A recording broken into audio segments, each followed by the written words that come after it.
Remember any funny stories about work?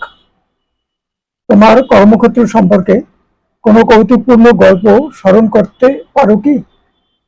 She wanted the celebration to be a simple family affair. তিনি চাচ্ছিলেন অনুষ্ঠানটি যেন একটি সাধারণ পারিবারিক বিষয় হিসেবে সীমাবদ্ধ থাকে। I was stupid enough to believe him. আমি একদম নির্বোধের মতো তাকে বিশ্বাস করেছিলাম। We ended up staying for lunch. লাঞ্চের জন্য অপেক্ষা করে আমাদের হতাশ হতে হলো। The weather is very changeable at any moment. এই মুহূর্তে আবহাওয়া খুবই পরিবর্তনশীল। Thank you for making me feel better.